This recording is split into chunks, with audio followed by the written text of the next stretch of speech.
BTS Suga reportedly reflecting on his actions plus update being BTS member.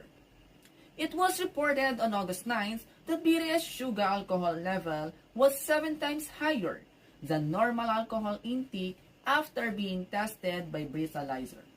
Suga is being criticized for providing false statement when he was questioned by the police for driving an electronic scooter while intoxicated. The BTS member said, "I drank 1 glass of beer."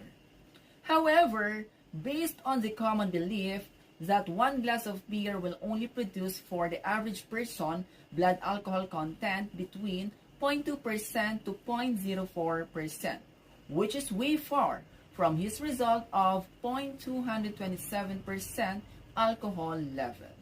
Fans are concerned about the latest issue of the BTS leader affecting the group's image.